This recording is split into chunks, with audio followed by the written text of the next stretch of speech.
Болгарияға да келіп жеттім. Күн ашық, алдағы уақытта да ауа райы тамаша болады деген үміттемін. Өйткені Болгария туралы көптеген қызықты мәліметтерді өздеріңізге айтып, көптеген көрікті жерлерді көрсеткім келеді. Болгарияға бір көргеннен ғашық болайық. Қонғаным енді ғана мінеки Билайннан жеңіл роуминг плюс қызметін қостыру жөніндегі SMS келіп тұр.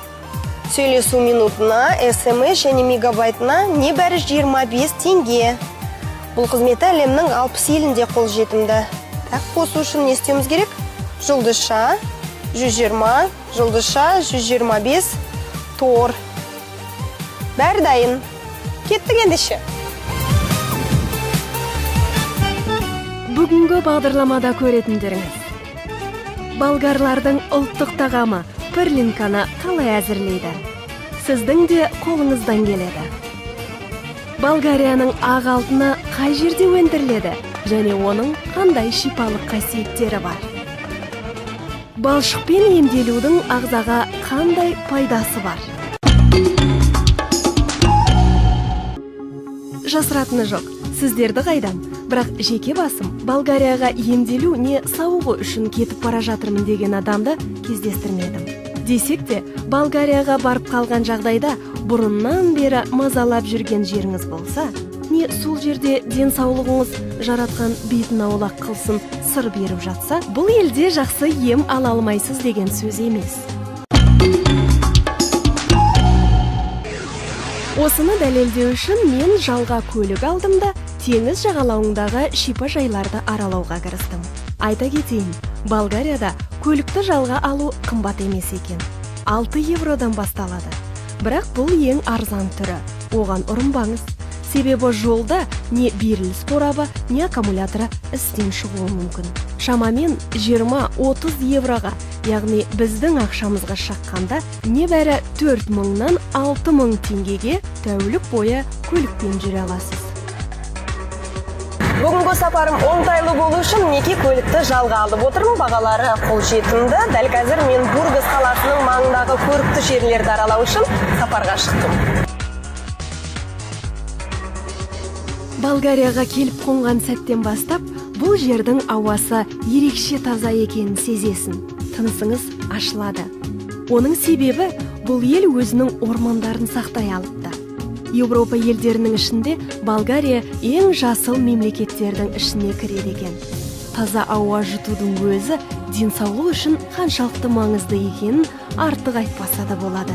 Күн шышып тұрған, ауасы ылғал, әрі қапырық бар жерде өзіңізді мазасыз сезінесіз.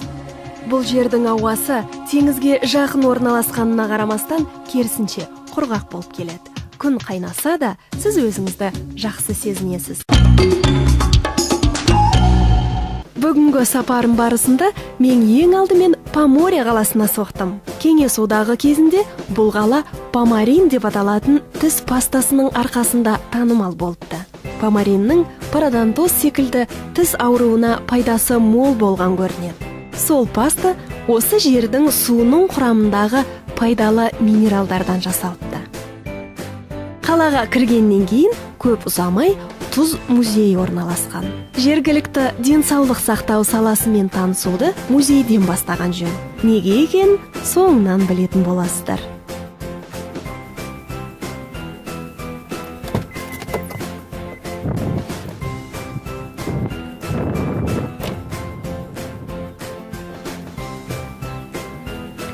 Қай жаққа екенін білмеймін, әйтеуір бір жерге келдім.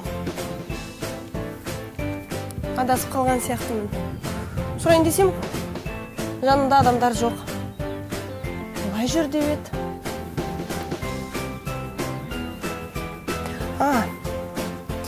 Картадан көрейін.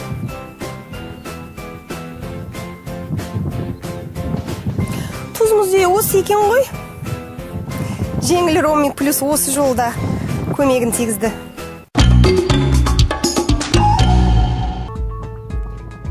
Теңіз тұзы денсаулыққа пайдалы екені барша жұрт жақсы білсе керек. Ал енді оны өндірудің ең оңай және арзан түрі алқаптарды осылай теңіз суымен толтырып, кепкенше күту. Су кепкеннен кейін тұздың барлығы осы жердің бетінде қалады және оны жеңу оп-оңай, ешқандай қиындық тудырмайды. Айтпақшы, осы жерде тек тұзбен ғана емес, балшықпен емдеу де кең таралған.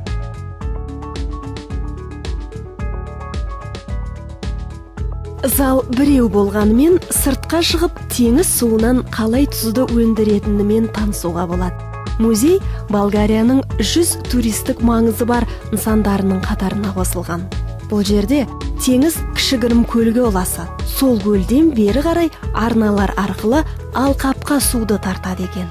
Тегіс шайылған теңіз суы күн астында кеуіп, астында тұзы қалып, кристаллизация жасалады. Сіздер бұны тұз деп ойлайсыздар ма? Ол тұз емес, ол нағыз ақ алтын. Орта Азияда мақтаны ақ алтын десе, Болгарияда тұзды ақ алтын дейді. Көне замандарда жалақыны да тұзбен берген екен. Тек тұздың көмегімен сіздер етті, балықты және басқа да өнімдерді көпке дейін сақтай аласыздар. Тұз өндіру нәтижесінде тағы бір өнім күкіртті сары сүйіктік қалады. Оны болгарлар луга деп атайды екен. Оның иісі шірік жұмыртқаның иісіне ұқсап, жағымсыз болғанына қарамастан, оның шипалық қасиеттері зор дейді. Сосын музейдің жанында, көлдің жағалауында батпақты жерлер бар. Жергілікті халық пен қала қонақтары осында келіп, денесіне балшық жағып, 20 минуттай жүреді де, кейін көлге барып шайынады екен. Музейді көріп болғасын, оған таяп тұрған құстарды бақылау орталығына да соғып кетіңіз. Бұл жердегі көлде аққудың бірнеше түрі, үйректер, басқа да құстар мекендейді. Орталықта сіздерге Болгарияда мекендейтін құстар жайлы қызықты деректер келтіреді. Бұл жердің қызметкерлері орыс және ағылшын тілдерінде сөйлейді. Әсіресе жаныңызда балаларыңыз болса, осы жерге келіңіз. Кішкентайларыңыз үшін әңгімелері қызық болмақшы. Орталықтың екінші қабатында арнайы телескоп бар. Соған үңіліп, көлдегі құстарды жақыннан көре аласыздар. Тауыстарының енді қасиеті бар екен. Яғни ғылыми тілмен айтқанда, ол орнитотерапия деп аталады. Бұл жаққа келгенде сіздер кешенді түрде ем аласыздар. Теңіз тұзы, балшықпен емдеу және сайраған құстардың дауыстарын естіп, жан тәніңіз ләззат алады.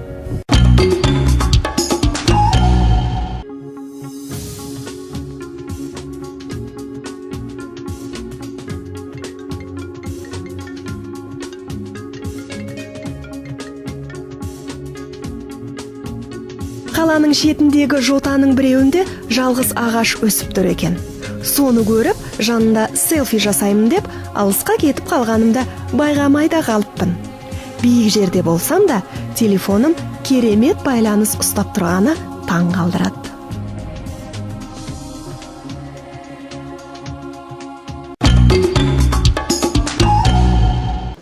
Болгарияның ең көрікті қалаларының бірі Поморье, ұзындығы 3,5 шақырым жартасты түбекте орналасқан. Теңіз жағалауы аласа, шығыс пен батыс тараптарынан ашық, солтүстік жағынан Балқан тауларымен қоршалған.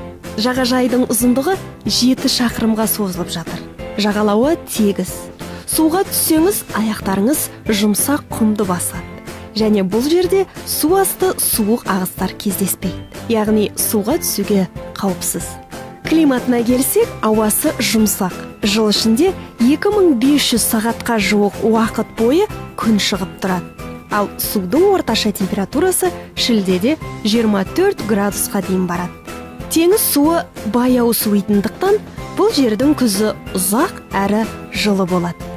Күздегі орташа температурасы 21 градусты құрайды. Қаланың 2500 жылдық тарихы бар. Поморье кезінде римдіктердің, византиялықтардың, осман түріктерінің бодандығында болған. Егерде қаланың тарихына үңілгіңіз келсе, онда осы жердегі археологиялық музейге барсаңыз болады. Сонымен қатар, ескі қаланың көшелерімен жүріп өткіңіз келсе, ескі поморьелық үйлер деген сәулет ескерткішіне соғып кетуді ұмытпаңыз. Жасыратыны жоқ, Бұл қала Болгарияның басқа жерлерімен салыстырғанда аса бір қымбат емес.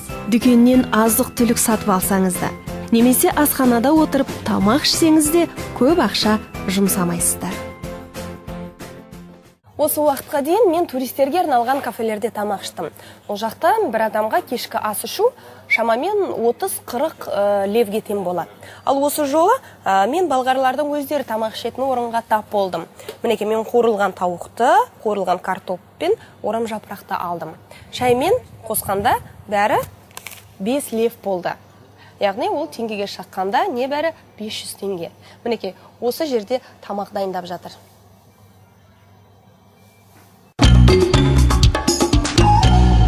Бұл қала өзінің сауығу орындарымен танымал. Поморье қаласының негізгі шипажайы Гранд Отель Поморье кешенінде орналасқан. Дәл қазір біз Поморье қаласына келдік. Бұл жақтың ең үлкен қонақ үйі қаланың атымен аталады. Халық бұл жаққа сауығу үшін және ем қабылдау үшін келіп жатады. Ал емнің нақты қандай түрлері бар екен, біз ішке кіргеннен кейін бірақ білетін боламыз. Сенше жүріңіздер. Бұл жерде сізге тек қана демалыс өткізуді ұсынбайды. Сонымен қатар емдік шаралар да бар.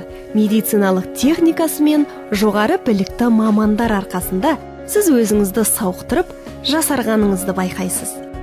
Отель Тұзды көл және Қара теңіз арасындағы жағалауда жатыр. Оны тек қана отель деп қабылдау қателік болар. Себебі мұнда қонақ үй кешені, емдік сауықтыру және wellness орталықтары, футбол алаңы және спорт залы үйлесімді орналасқан. Отель Тұзды көл және Қара теңіз арасындағы жағалауда жатыр. Оны тек қана отель деп қабылдау қателік болар. Себебі мұнда қонақ үй кешені, емдік сауықтыру және wellness орталықтары, футбол алаңы және спорт залы үйлесімді орналасқан. Поморьенің ғасырлар бойы қалыптасқан балшықпен емдеу дәстүрлерін танып білгіңіз келсе, осы жер дұрыс таңдауыңыз болады. Осында келіп, жыл бойы жұмыс пен тұрмыстан шаршаған денеңізді сергіте аласыз. Біз Гранд Отель Поморье туралы оны жарнамалау мақсатында айтып тұрғанымыз жоқ. Оны әдеттегі теңіз жағасындағы отельдерге жатқызуға болмайды. Болгарияда осыған ұқсайтын басқа кешеннің жоғы рас. Өйткені бұл жер қонақ үй мен сауықтыру орталығының қосындысына ұқсайды. Тіреу қимыл жүйесі ауыратын адамдар теңізге қиналмай жету үшін қонақ үйден суға дейін арнайы көпір салынған. Спортпен әуестенетін болсаңыз, сіз үшін барлық жағдай жасалған деп айтуға әбден болады. Қонақ үй тұрғындары мұнда футбол алаңы жыл бойы пайдаланылады. Қонақ үйдің жанында футбол стадионы мен Тұзды көл арасында спорт залы орналасқан. Ол жерде мини-футбол ойнауға болады және баскетбол, волейбол, теннис ойындары үшін де жаратуға болады. Аэробика және пинг-понгқа арналған залдар да бар. Емдік қосымша кешенінің балнеу және спа секторлары отельдің мақтанышы саналады. Сонымен қатар сізге фитнес, фин саунасын, орыс моншасын, бу моншасын, мұзды бөлмені, кнейп жолақшаны, яғни аяғыңыз үшін ыстық және суық су арқылы күтім жасауды. Теңіз суы толтырылған бассейнді ұсынады. Айтқандай, тұздың тығыздығы өлі теңіздің суының тығыздығымен бірдей. Сондықтан бұл суда сіз батып кете алмайсыз. Керісінше, бетінде қалқып жүресіз. Судың тұздылығы соншалықты еш қиналмай судың бетінде жүзе бересіз.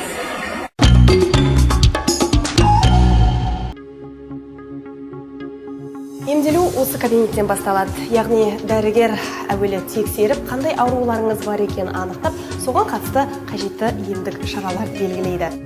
Мен өзімді де тексеріп көрейін.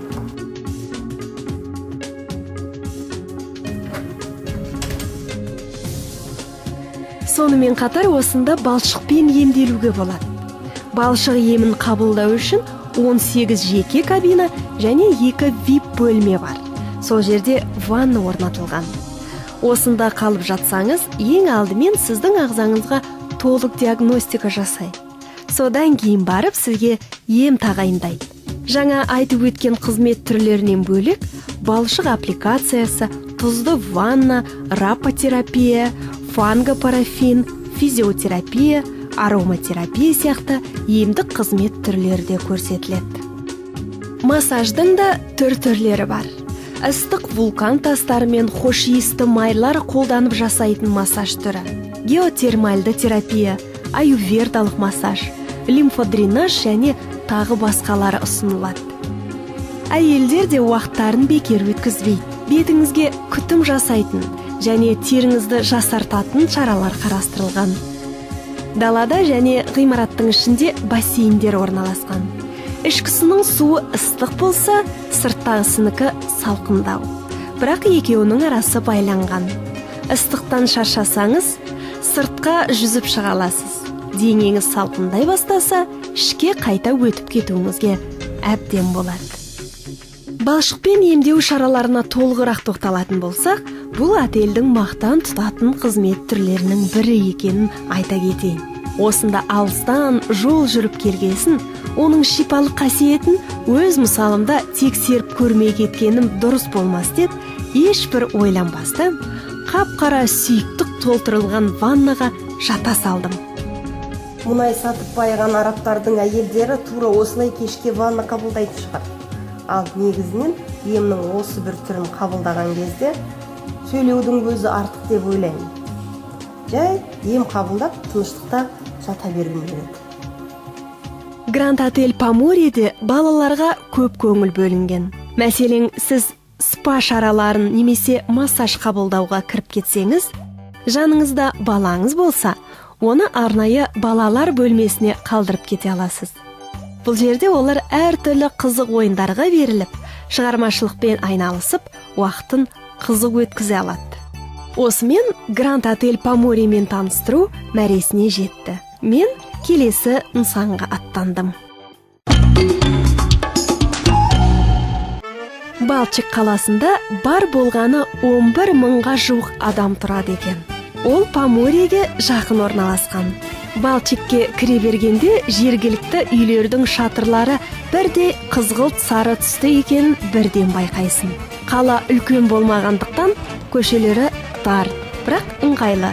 Көліктері аз, ағаштары көп болып келеді. Және тағы бір қызығы, адам аз болғасын, үйлерде көп емес. Бұл жерде орналасқан пәтерлердің барлығының терезелері теңізге шығатындай көрінеді. Рахат емес пе? Таңғысын ұйқыдан тұрып, терезеге қарасаң, ар жағында толқындардың ойнап тұрғанын көресің. Сосын мұнда біраз үйлердің қабырғаларында сатылады деген жарнама ілініп тұрады. Жалпы Болгария қызық мемлекет. Мұнда әуежайға қонған бойы сіздерге риэлторлар жүгіріп келіп, елде баспана сатып алуды ұсынады. Білуімізше, бүгінгі күні Қазақстан мен Ресей азаматтары осында пәтерлер алып қойған екен. Тіпті кейбір қалашықтарда ресейліктерден құралған кварталдарда қалыптасып үлгеріпті. Ал сіз бұл жерге сауғы үшін келгеніңізді естен шығармай, баспана сатылады деген жарнамаларды байқамауға тырысыңыз. Балчиктің ежелдегі атауы Круони болыпты. Грек тілінен аударғанда бұлақ деген мағына береді екен. Иә, расында да бұл жерде шипалы сулар жердің астынан ұрып тұр. Болгарияның жағалау бойындағы қалалары соның ішінде Балчик та бар, минералогиялық аймаққа жатады. Қаланың өзінде көрікті жерлер өте көп. Ішіңіз піспайтынына сенімді болыңыз. Балчиктің мақтан тұтатын орны Мария Ханшайымның сарайы мен ботаникалық бау-бақша. Ол бүкіл Еуропаға, тіпті бүкіл дүние жүзіне танымал. Бұл жерде өсімдіктердің мыңдаған түрлері гүлдейді, және осында биіктігі 7 метр кактус өседі. Сонымен қатар Балчиктің сәулеті, музейлері, сауда орталықтары сізді бей-жай қалдырмайтыны анық. Балчикте шомылу маусымы мамыр айының соңында басталып, қазанның басына дейін созылады.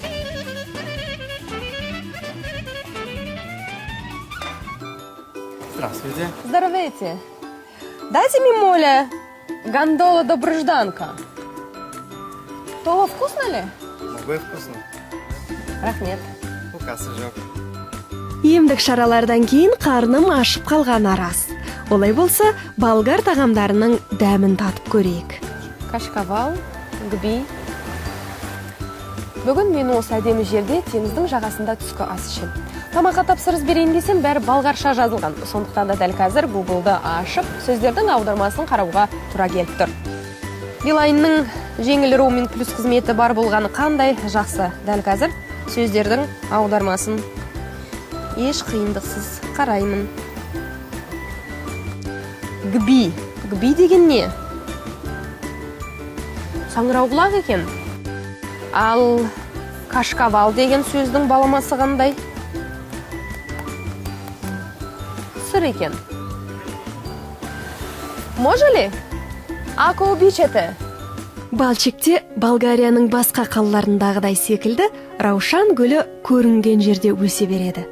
Негізі раушандар бұл елдің символы екен. Мұнда раушан гүлдерден әртүрлі хош иісті майлар жасап, Болгария оларды өндіруден әлем бойынша бірінші орында тұрған ұқсайды. Раушан гүлдерден алынған майларды емдік қасиеттері бар өнімдер шығаруда да пайдаланады екен. Түскі асымды ішіп жатқан жерде болгарлардың ұлттық тағамы пырлинка нанын әзірлеуде де өз күшімді сынап көрудің сәті түсті. Тәжірибемнің нәтижесін тамашалап, осы нанды үйлеріңізде пісіріп көрсеңіздер де болады. Қиын ештеңесі жоқ. Пешіңіз болса, онмен сырыңыз болса, және әрине ниетіңіз болса, Болгарияның дәмін үйден шықпай-ақ татып көре аласыздар. Армысыздар, эфирде болгарлық аспаздық шоу. Дәл қазір мен болгар халқының ұлттық тағамы пырлинка дейтін, яғни сыр қосылған шелпекті өз қолыммен дайындайтын боламын.